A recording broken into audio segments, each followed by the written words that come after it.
बच्चे लेसन है हमारा स्मृति। स्मृति का मतलब होता है याद, यादें, ठीक है। तो सन 1908 की बात है, दिसंबर का आखिरी और जनवरी का प्रारंभ होगा। अब इतना तो समझते हो, जब दिसंबर या जनवरी होती है ठंड बहुत पड़ रही होती है, तो चिल्ला जाड़ा पड़ रहा था, यानी कि बहुत बहुत ज़्यादा ठंड पड़ रही थी।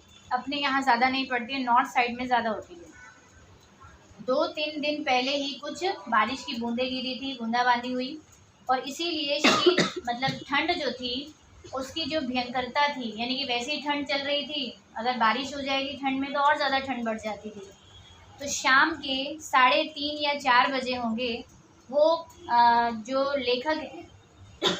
लेखक जो हैं अपने फ्रेंड्स के साथ झरबेरी के पेड़ पर तोड़ तोड़ कर खा रहे थे बेरों को। उनका फेवरेट था वो पेड़, वहाँ बैठा करते थे अक्सर। और गांव के पास से एक आदमी ने ज़ोर से उन्हें आकर पुकारा कि तुम्हारे भाई जो हैं वो तुम्हें घर पर बुला रहे हैं, जल्दी चले जाओ। और वो अब घर को जाने लगते हैं। साथ में उनका छोटा भाई भी था, 2 भाई हैं ये। और भाई साहब, फिलहाल ये दोनों भाई हैं जो यहाँ पर थे, खेलने के लिए आए हुए थे। जो बड़े भाई हैं वो घर पर हैं, क्लियर।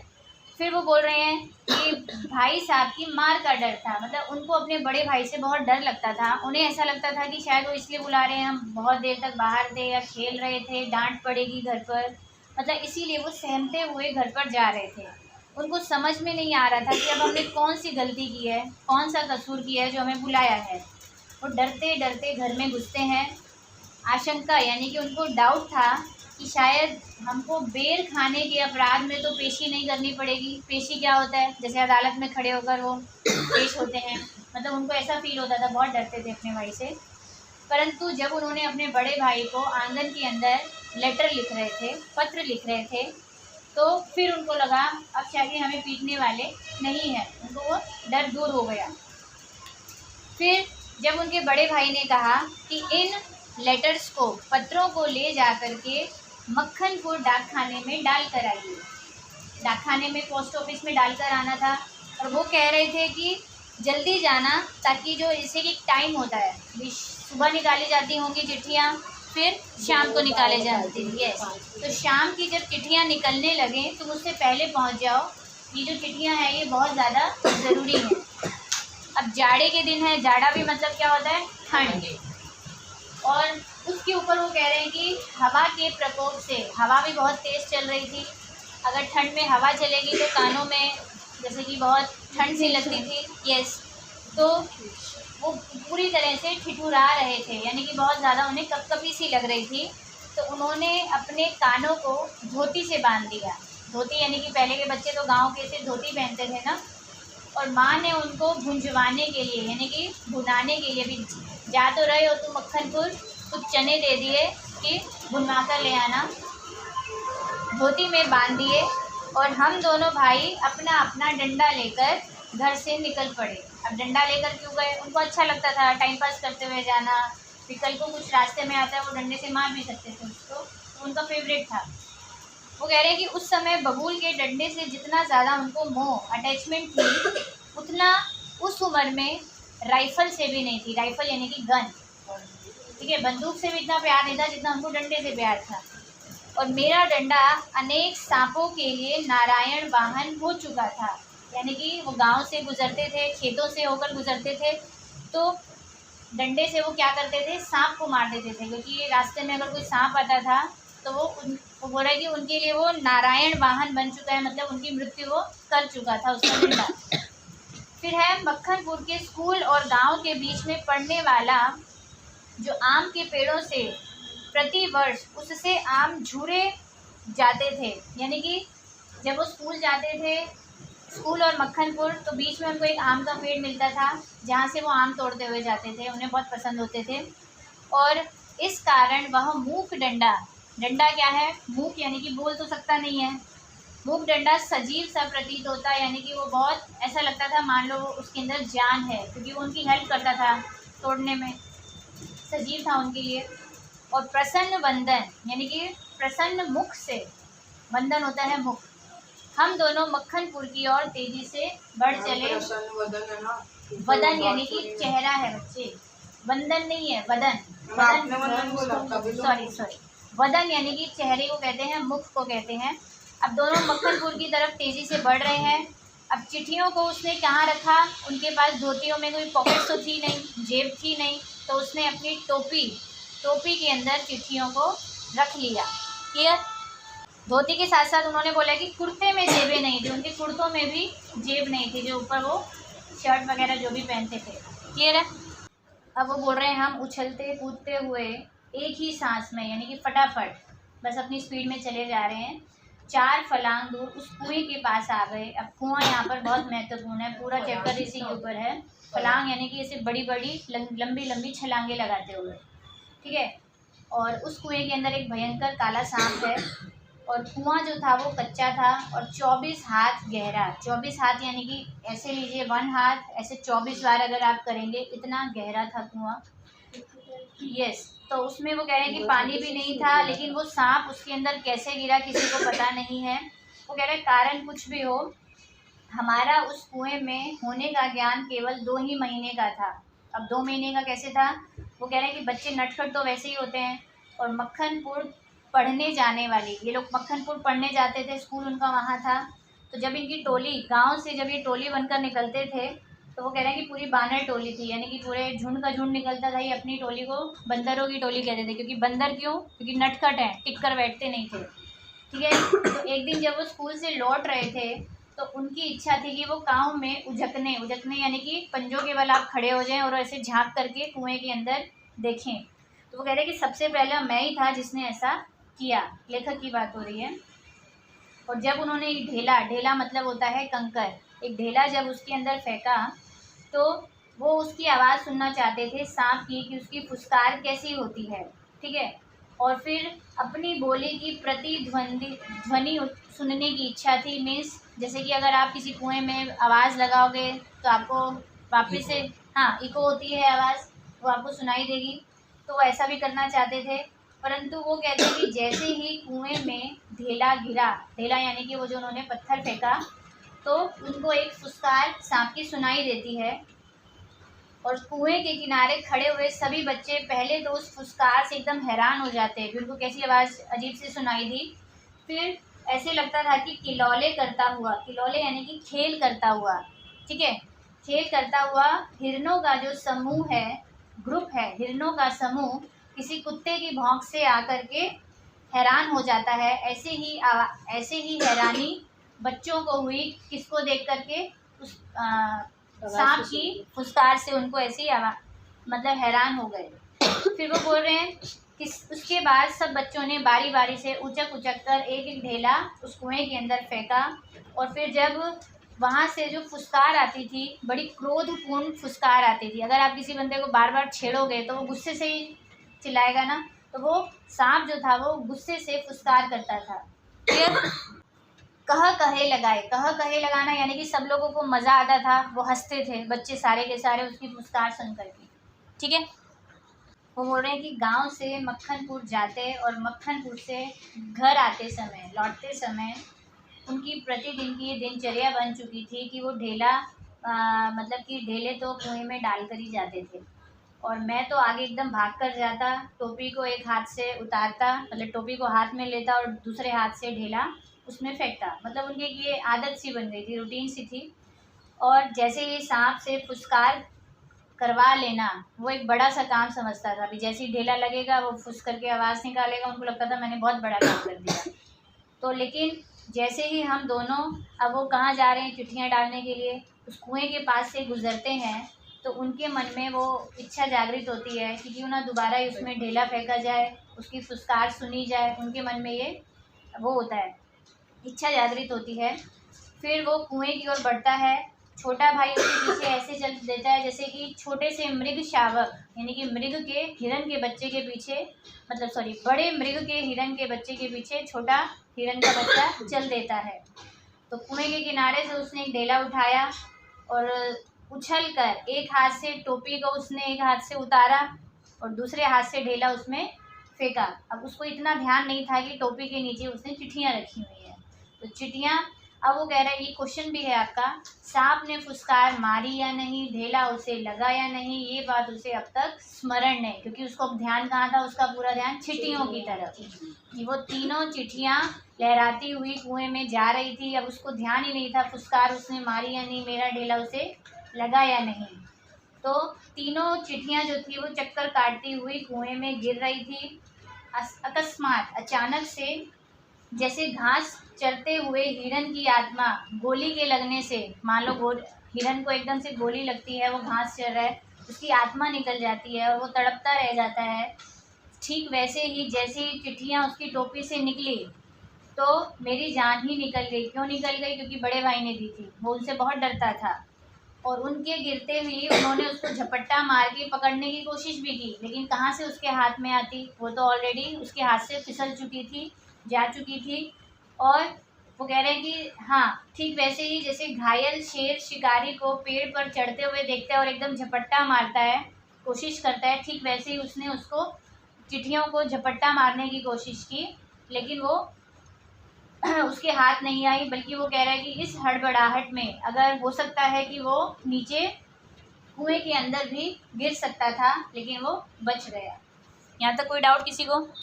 ओके, अब वो बोल रहे हैं बच्चे कुएं की पाट पर बैठे। कुएं के जो सबसे ऊपर पत्थर होता है ना, बस उसके ऊपर बैठकर वो क्या कर रहे थे, रो रहे थे। छोटा भाई तो डाढ़े यानी कि ज़ोर ज़ोर से रो रहा था और मैं मतलब कि चुपचाप आंखें डबडबा कर, यानी कि आंखों को मीच कर वो भी रो ही रहा है, अंदर से परेशान है, अब क्या किया जाए। जिस तरह से वो कह रहे हैं कि पतीली में अगर दूध होता है उसमें उफान आता है तो ढक्कन ऊपर उठ जाता है ना, अगर वो ढका हुआ होता है, तो उसी तरह, और पानी जो है वो बाहर टपक जाता है। तो उनके अंदर इतनी ज़्यादा निराशा थी, दुखी बहुत ज़्यादा थे, पिटने का बहुत ज़्यादा डर था उनके मन में, और उद्वेग यानी कि घबराहट से रोने का उफान आता था, मतलब उसका भी ज़ोर ज़ोर से रोने का मन करता था। लेकिन पलकों के ढकने भीतरी भावों को रोकने का प्रयत्न करती थी। पलकों के ढकने यानी कि हमारी जो आँखों की वो है, ठीक है, पर कपोलों पर आंसू ढुलक ही जाते। कपोल क्या होते हैं? गाल। कोशिश करती कि आंसू बाहर ना निकले, फिर भी गालों पर आंसू टपक ही रहे, यानी कि वो कंटिन्यू रो रहे हैं। अब करें क्या, उनको समझ नहीं आ रहा है। अब उनको माँ की गोद की याद आती है। वो चाहते हैं कि काश माँ इस समय हमारे सामने आ जाए, हमको गले से लगा ले और लाड प्यार करके कहे कोई बात नहीं, चिट्ठियाँ हम फिर से लिख लेंगे, टेंशन की बात नहीं है।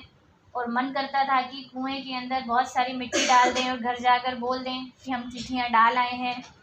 लेकिन वो कह रहे हैं कि उस समय हमें झूठ बोलना आता ही नहीं था, और फिर अगर सच जाकर बोलते घर पर तो रुई की तरह धुनाई होती, यानी कि जिस तरह से रुई को बनाया जाता है ना, उसको कितना ज़्यादा धुना जाता है, इतनी ज़्यादा पिटाई होती। तो मार के ख्याल, डर के ख्याल से ही उनका मन कांप जाता था। उनको पिटने का बहुत डर होता था। पहले के ज़माने में बच्चों को मारते भी बहुत थे। फिर अब सच बोलकर, वो कह रहा है कि पिटने के भावी भय से और झूठ बोलकर चिट्ठियों के ना पहुंचने की जिम्मेवारी जो थी, उस बोझ से वो दबा जा रहा था कि अगर नहीं पहुंचेंगी चिट्ठियां तो भी इस तरह से गलत है, क्या पता ज़रूरी काम होगा। मतलब कि 15 मिनट हो गए, ऐसा उनके मन में ख्याल चल रहे हैं, सोच विचार कर रहे हैं। अब देर भी हो रही थी, अब दिन का बुढ़ापा भी आ रहा था, यानी कि दिन धीरे धीरे ढलना शुरू हो गया था, और ऐसा लगता था कि कहीं भाग जाएं, घर भी ना जाएं।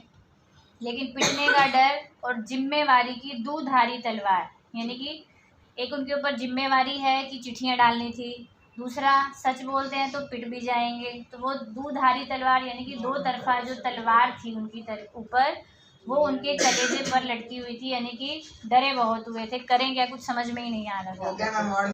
बच्चे ये बोल रहे हैं कि दृढ़ संकल्प से, मतलब उसने अब एक पक्का इरादा कर लिया था, और उसके ऊपर जो दुविधा थी, प्रॉब्लम थी, मैं क्या करूं क्या नहीं करूं, उसकी बेड़ियां वो अब उसने काट ली थी, क्योंकि उसकी दुविधा दूर हो गई थी।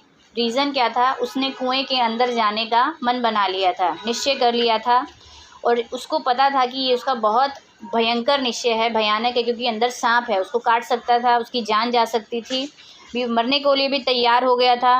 वो कह रहा है कि मूर्खता अथवा बुद्धिमत्ता से किसी काम को करने के लिए कोई इंसान अगर मौत का मार्ग ही स्वीकार कर ले, वो भी जानबूझकर, उसने जानबूझकर ही मौत का रास्ता चुना, सिर्फ चिट्ठियों के लिए। डरने का भी, घर बोल भी सकता था ना। लेकिन फिर वो कह रहा है कि फिर वह अकेला संसार से भिड़ने के लिए तैयार हो जाता है। या वो रेडी हो गया था, बस उसको मौत का डर नहीं था, उसको खाली घर वालों का भय ज़्यादा था उनको, ठीक है ना। एक जिम्मेवारी भी थी उसको भी, चिट्ठियाँ मुझे डालनी है। फिर वो फल की चिंता नहीं करता है, और फल क्वेश्चन मार्क दिया है। अब वो फल की चिंता नहीं करता है, उसके लिए क्या होता है, इम्पोर्टेंट वर्क जो था। फिर है फल तो किसी दूसरी शक्ति पर निर्भर है, यानी कि भगवान के ऊपर उसने छोड़ दिया भी, फल उस पर छोड़ देना चाहिए। उस समय चिट्ठियाँ निकालने के लिए वो विषधर यानी कि सांप से लड़ने के लिए तैयार हो गया, और चिट्ठियों को फिर है पासा फेंक दिया था, मतलब कि उसने अब डिसाइड कर लिया था कि अब उसने जाना ही है नीचे। फिर वो भले ही मौत से के गले लगेगा या फिर सांप से बच जाएगा, उसको दूसरा जन्म मिल जाएगा, उसको इस चीज़ की बिल्कुल भी चिंता नहीं थी। परंतु इसको इस बात का पूर्ण विश्वास था कि पहले जब वो नीचे उतरेगा, वो डंडे को सांप से मारेगा और फिर वो अपनी चिट्ठियों को उठा लेगा। मतलब वो डंडे को सांप से मारेगा, सांप को डंडे से सांप को मारेगा ना, ठीक है। नींद में फिर है चिट्ठियों को उठा लेगा, बस इसी दृढ़ विश्वास के बूते पर, यानी कि इसी सोच के साथ वो कुएं में घुसने का उसने ठान लिया, डिसाइड कर लिया। क्लियर, कोई डाउट यहाँ तक? अब जो बच्चा है लेखक नीचे जा चुका है कुएं के अंदर, और उसका छोटा भाई कंटिन्यू रो रहा है, क्योंकि उस छोटे भाई को भी डर था कि कहीं छोटे भाई को, अब वो रो क्यों रहा है, क्योंकि उसको यूँ लग रहा था कि मेरा भाई नीचे जाएगा, सांप उसको डस लेगा, उससे कुछ भी हो सकता है, और मेरी मौत मुझे नीचे बुला रही थी, ऐसा छोटा भाई ऐसा मान रहा था। फिर वो कह रहा है कि वो अपने शब्दों से भले ही नहीं कह पा रहा था, लेकिन उसके रोने से यही लग रहा था। और एक्चुअल में जो मौत थी, सजीव का यानी कि एक तरह से ज़िंदा, तो वो सांप के रूप में ज़िंदा मौत थी उसके सामने, और नग्न रूप में कुएं में बैठी हुई थी, यानी कि नग्न का मतलब होता है नंगा, तो वो एक तरह से उसके सामने सजीव और नंगी मौत जो थी उसके सामने बैठी हुई थी। और उस नग्न मौत से मुठभेड़ के लिए, यानी कि लड़ाई करने के लिए, आमना सामना करने के लिए मुझे भी, यानी कि उस बच्चे को, लेखक को भी नग्न होना पड़ा। अब नग्न कैसे हुआ वो, क्योंकि और छोटा भाई भी नंगा हुआ। कैसे, क्योंकि अब उनके पास कोई रस्सी वगैरह तो वो लेकर आए नहीं थे अपने साथ, तो उन्होंने क्या किया, एक धोती उसने खुद की उतारी, एक छोटे भाई की उतारी, और दोनों ने कानों में भी धोतियाँ बांधी हुई थी ठंड की वजह से, 4 धोती हो गई। और एक धोती में उसकी माँ ने उसको चने दिए थे बुनाने के लिए, ठीक है, तो टोटल उनके पास 5 धोतियाँ हो गई थी। और थोड़ी सी कुछ रस्सी मिलाकर, रस्सी कौन सी थी, जब हम कुएं से पानी निकालते हैं तो वो रस्सी थोड़ी बहुत होती है, तो उससे उन्होंने सेटिंग कर करके जो भी था, कुएं की जो गहराई थी उसके लिए वो इनफ थी, ठीक है, वो 5 धोतियाँ और वो थोड़ी सी रस्सी, और उन्होंने धोतियों को एक दूसरे से अच्छे से बांध लिया और खूब खींच कर आजमाया, यानी कि टाइट से उसको अच्छे से बांधा, और भी गांठें बराबर मजबूती से बंधी है कि नहीं। और फिर मतलब उन्होंने अपनी तरफ से कोई भी धोखे का काम नहीं रखा था, धोखा यानी कि भी गलती से गांठ खुलकर वो नीचे नहीं गिर जाए, ऐसा करके।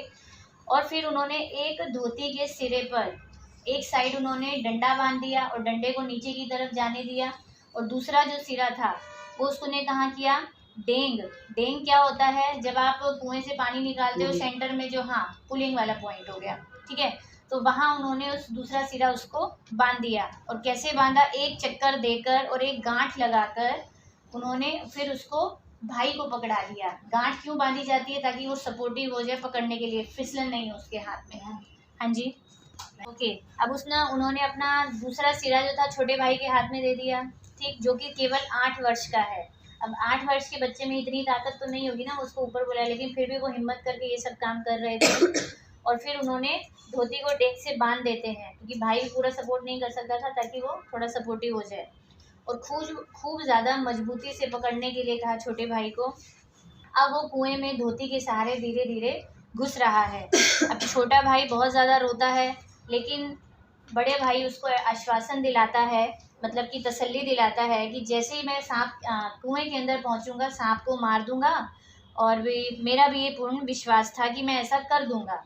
क्योंकि ऐसा उसका क्यों विश्वास था, क्योंकि उसने पहले भी बहुत सारे सांप को डंडे से मारा हुआ था, तो उसको सांप से डर नहीं था, क्योंकि हाँ, छोटा भाई डर रहा था ना, बड़ा तो नहीं डर रहा था, वो तो नीचे जा ही रहा था। यस, और उसने वो सांप को मारना अपने बाएं हाथ का खेल समझता था। बाएं हाथ का खेल मुहावरा है, यानी कि बहुत सरल काम, आसान काम समझता था। अब ऐसा है, कुएं के धरातल से, यानी कि धरातल क्या होता है, नीचे ज़मीन का हिस्सा। अब जब वो लटकते हुए नीचे जा रहा है धोती के सहारे, तो कुएं के धरातल से केवल 4 या 5 गज रहा होगा, ये ऊपर लटक गया, एकदम नीचे अभी नहीं पहुंचा। 4-5 गज, 1 गज होता है 1 हाथ जितना। क्लियर? तो जब उसने ध्यान से नीचे देखा तो उसकी अकल चकरा गई, यानी कि अब वो डर गया, क्योंकि उसने सांप को अभी तक तो ऊपर से खाली पत्थर मारते मारते देखा था ना, नीचे जाकर तो उसने फर्स्ट अब देखा सांप जो था एक फन फैलाए हुए बैठा हुआ था, और धरातल से 1 हाथ ऊपर, ऐसा इस सिचुएशन में बैठा हुआ था। ओके, तो धरती से, धरातल से 1 हाथ ऊपर उसका फन फैला हुआ था, और पूँछ और पूँछ का जो पास का भाग था वो उसकी धरती के ऊपर था। आधा अग्रभाग, यानी कि सांप का आधा भाग तो ऊपर की तरफ था, फन फैला हुआ जो बैठा हुआ था, और ऐसा लग रहा था वो मेरी प्रतीक्षा कर रहा था, क्योंकि वो लटकते हुए नीचे जो आ रहा है उसको था जैसे नीचे है वो डंक मारे उसको। लेकिन नीचे डंडा बंधा था, और मेरे उतरने की गति से जो जैसे वो नीचे उतरता डंडा भी हिलता था ऐसे इधर उधर, उसी कारण शायद मुझे उतरते देखकर सांप जो था वो घातक चोट के आसन पर बैठा था, यानी कि जैसे वो नीचे आएगा एकदम उसको डंक मारेगा, ऐसे नुकसान वाली, उसके लिए नुकसान था, बच्चे के लिए। उस आसन पर वो बैठा हुआ था। वो बोले कि जिस तरह से सपेरा जो है बीन बजाकर काले सांप को खिलाता है, और सांप फिर क्रोधित होकर फन फैलाकर खड़ा हो जाता है और फुसकार मारकर एकदम से चोट करता है, ठीक वैसे ही वो सांप तैयार बैठा हुआ था, उसकी वेट कर रहा था, बच्चे की। फिर है उसका प्रतिद्वंदी, किसका? सांप का प्रतिद्वंदी, यानी कि कॉम्पिटिटर कौन था? बच्चा, मैं। वो अपनी बात कर रहा है। मैं उससे कुछ हाथ ऊपर ही धोती पकड़े हुए लटका हुआ था। धोती जो थी वो डेंग से बंधी होने के कारण बीचों बीच लटक रही थी, वो बीचों बीच ही था। और इसके मायने थे कि सांप से 1.5-2 फुट गज नहीं की दूरी पर पैर रखना था। मतलब वो चाहता था कि वो सांप से थोड़ा सा दूर ही पाँव रखे, क्योंकि वरना वो उसको मार देता डंक। तो लेकिन इतनी दूरी पर जैसे ही वो सांप रखता तो वो उसके ऊपर सीधा चोट करता। वो बोलता है कि स्मरण रहे, याद रहे कि जो कच्चा कुआं होता है उसका जो व्यास होता है, व्यास मतलब होता है डायामीटर, ठीक है, बहुत कम होता है, बहुत खुला तो था नहीं कुआं, थोड़ा ही था। तो वो कह रहे हैं कि नीचे ज़्यादा से ज़्यादा 1.5 गज से ज़्यादा नहीं होता है, इतना ही होता है चौड़ाई उसकी, 1.5 गज जितनी।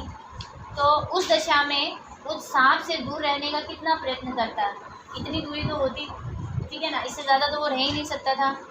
अब वो कह रहे हैं कि जो भी था उसे कुएं में तो उतरना ही था, वो भी कुएं के बीच में जाना तो था ही, फाइनल था ये उसके लिए।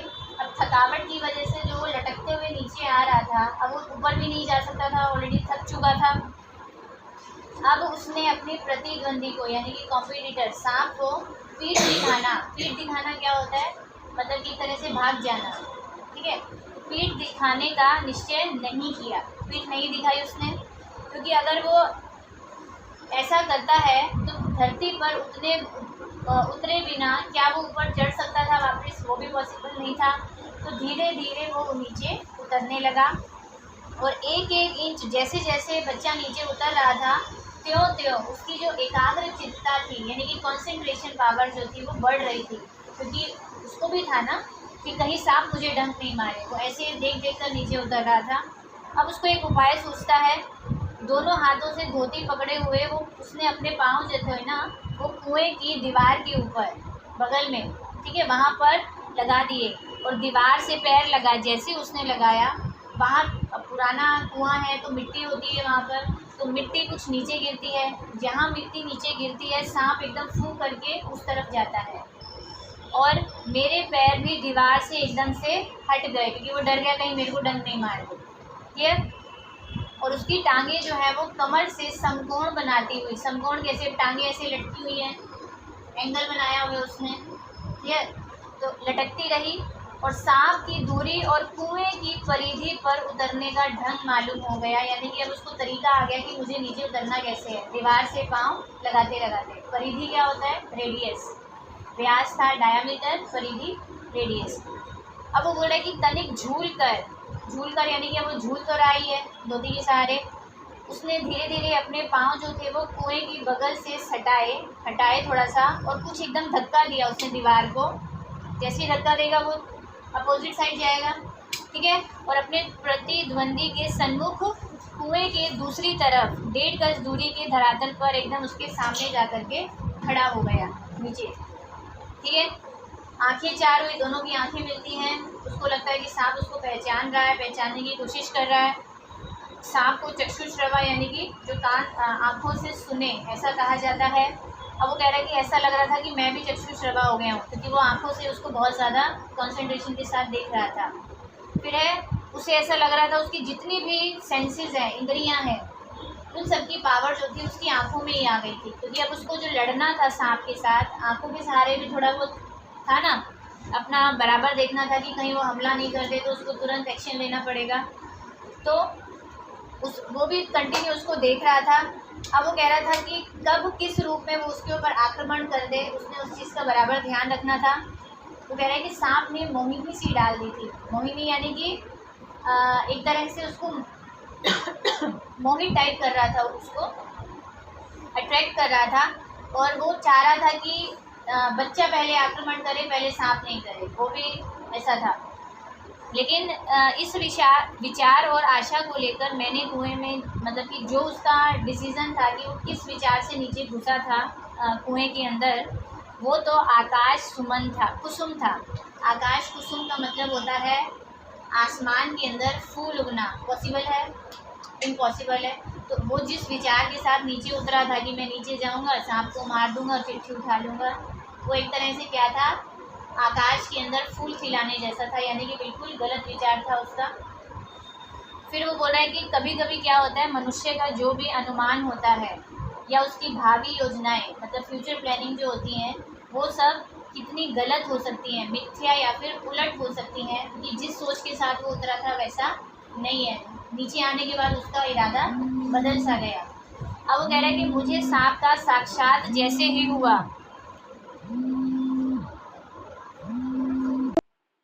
साक्षात्कार होता है। साक्षात का मतलब होता है बच्चे आमना सामना होना।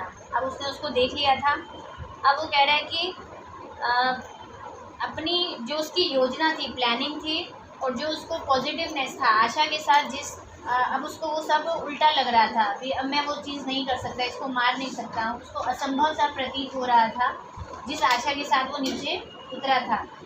क्योंकि वो कह रहे हैं कि अब तक उसने जो सांप मारे थे डंडा की सहायता से मारे थे, लेकिन वो कह रहे हैं कि यहाँ पर तो डंडा चलाने के लिए जगह ही नहीं है, बिकॉज उसके लिए आपको स्पेस अच्छा चाहिए, और यहाँ कुएं की जो स्पेस थी 1.5 गज से ज़्यादा थी ही नहीं। तो इसीलिए वो कह रहे हैं कि हम सांप को केवल डंडे से ही दबा सकते हैं, और ऐसा करना इस सिचुएशन में तोप के मुहरे के ऊपर खड़े होने जैसा था। यानी कि जगह कम थी भी, मैं समझ लो तोप के ऊपर ही खड़ा हूँ, मुझे वो भी कभी भी उड़ा सकती है, तो सांप भी मुझे कभी भी डंक मार सकता था। तो अगर उसका फन या उसके पास का भाग जो है, उसकी सामने का भाग अगर दबता नहीं है, तो फिर वो पलट कर उल्टा वार करता है सांप। क्लियर? तो इसीलिए फन के पास दबाने की कोई भी संभावना होती है, अगर कुछ भी उसको मिलता है तो वो चाहते हैं कि जो सांप के बगल में 2 चिट्ठियाँ पड़ी हुई हैं वो उनको उठाने की कोशिश करता, क्योंकि 2 चिट्ठियाँ जो थी उसके पास पड़ी थी और एक उस बच्चे के पास में पड़ी हुई थी। टोटल 3 चिट्ठियाँ थी, ठीक है ना। अब वो कह रहे हैं कि मेरा मेन मकसद क्या था, चिट्ठियाँ उठाना, सांप को मारना उसका नहीं था, लेकिन चिट्ठियाँ उसके लिए मेन उसका मकसद था। तो फिर वो क्या था कि अब वो क्या नोटिस कर रहा है कि सांप और बच्चा दोनों अपने अपने पैतरे आजमा रहे थे, यानी कि अपनी अपनी स्थिति के ऊपर डटे हुए थे। और उस आसन पर, यानी कि जिस सिचुएशन में बच्चा खड़ा था, वो कह रहे हैं कि उस सिचुएशन में खड़े खड़े मुझे 4 से 5 मिनट हो गए थे, और दोनों अपने अपने मोर्चे यानी कि सिचुएशन में खड़े हुए हैं। और वो कह रहा है कि मेरा मोर्चा कमज़ोर था, मेरी स्थिति क्योंकि उसके पास डंडा था और वो डंक मारने वाला था, इसकी स्थिति कमज़ोर थी, बच्चा है भी। कहीं सांप अगर मेरे ऊपर झपट पड़ता तो मैं ज़्यादा से ज़्यादा क्या करता, उसे पकड़ता, कुचलता, ठीक है ना। परंतु वह अचूक, अगर मैं उसे कुचलता भी सही, वो जैसे तैसे अपना विष मेरे ऊपर डेल ही देता, डंक तो वो मार ही देता, भले कैसा भी होता। तो इसीलिए वो खुद तो मरता ही मरता, अगर मैं उसको मार देता तो वो मुझे भी साथ लेकर जाता, डंक तो अपना छोड़ ही देता मेरे ऊपर। क्योंकि अब तक वो कह रहे हैं कि सांप ने पहल नहीं की थी उसको वार करने की, इसीलिए मैंने भी उसको डंडे से कुचलने का जो ख्याल था वो छोड़ दिया। और वो कह रहे हैं कि ये एकदम सही भी था विचार। वो कह रहे हैं कि अब प्रश्न था कि चिट्ठियों को कैसे उठाया जाए। ठीक, अब उसके कह रहे हैं कि बस मेरे पास एक ही प्लान था, डंडे से सांप की और चिट्ठियों को धीरे धीरे वो सरकाए जो चिट्ठियाँ सांप की तरफ थी। और अगर सांप टूट पड़ा, यानी कि उसने अगर हमला किया, मुहावरा होता है टूट पड़ना, तो कोई भी चारा नहीं था। क्योंकि वो कह रहा है कि अब उसने धोती तो उतार ही दी थी, अब उसने सिर्फ एक कुर्ता पहना हुआ था, तो बोलता है कुर्ता ही था और कोई उसके पास कपड़ा था नहीं जिससे वो सांप के मुंह को ढक सके। क्योंकि जब कभी हम ऐसे जानवरों को पकड़ते हैं पहले उनका मुंह रखते हैं ताकि उन्हें दिखाई नहीं, है ना, तो उसके फन को वो पकड़ने की कोशिश करे। तो वो कह रहा है कि या तो मैं उसको मार दूँ या उसके साथ बिल्कुल भी छेड़खानी नहीं करूँ, दो ही उसके पास रास्ते थे। तो वो कह रहा है कि पहला तो मेरी शक्ति के बाहर था, तो मैं उसको मार तो सकता नहीं था, तो दूसरा मार्ग का उसने सहारा लिया। सहारा क्या लिया कि उसने उसके साथ बिल्कुल भी छेड़खानी नहीं की। क्लियर? कोई डाउट है यहाँ तक? अब ऐसा है कि जैसे ही वो डंडे को लेकर, जैसे ही वो सांप के पास वाली चिट्ठियों को सरकाने की कोशिश करता है, तो सांप का जो फन होता है वो धीरे धीरे पीछे की तरफ होता है और डंडा जो है वो धीरे धीरे वो चिट्ठियों की ओर बढ़ाता है ताकि वो उनको सरका सके। लेकिन जैसे ही चिट्ठी के पास पहुंचता है तो एकदम सांप फुंकार मारता है, क्योंकि सांप को भी पता है कुछ एक्ट हो रहा है यहाँ पर, है ना। तो एकदम से वो डंडे की तरफ, काली बिजली तड़पती है, मीन्स वो डंडे के ऊपर गिरती है, मीन्स वो सीधा डंक डंडे के ऊपर मारता है सांप, ठीक है। और एकदम वो उसका हृदय कांप उठता है, डंडा से, हाँ, उसके हाथ मतलब जैसे कांपने से लगते हैं और डंडा उसके हाथ से छूट जाता है। वो कहता है कि मेरे को तो पता ही नहीं मैं कितने ऊपर उछल जाता हूँ, और भी जानबूझकर नहीं उछलता हूँ, बिदक कर, यानी कि डर के मारे वो उछल जाता है। और जब वो उछल कर खड़ा होता है तो वो क्या देखता है कि डंडे के ऊपर 3-4 जगह पर पीप सा कुछ लगा है, यानी कि उसका जहर उसने उड़ेला हुआ है डंडे के ऊपर, और वो जहर था। वो कह रहे हैं कि सांप ने मानो कि अपना एक तरह से अपनी शक्ति का सर्टिफिकेट दिया है, मैं कितना ताकतवर हूँ। वो उसने मतलब कि डंक मार करके बोलता है कि उसको ये बताने की ज़रूरत नहीं थी, सर्टिफिकेट देखने की ज़रूरत नहीं थी, मैं तो उसकी शक्ति पर पहले से ही कायल था, मतलब फिदा था। और बार बार उसने लगातार ऐसे फू फू करते हुए डंडे पर 3-4 बार वो चोट करता है। और डंडा जो था पहले की तरह, वो कह रहे हैं कि ऐसा पहले वो कभी इतना अपमानित नहीं हुआ, क्योंकि पहले तो उसने इस डंडे से सबको मारा था, और पहली बार ऐसा हो रहा था कि सांप डंडे के ऊपर अपना विष उड़ेल रहा था। ठीक है, फिर है जब वो फू फू करता है, ये बार बार उछलता है, फिर धमाके से उठने की, खड़े होने की आवाज़ आती है।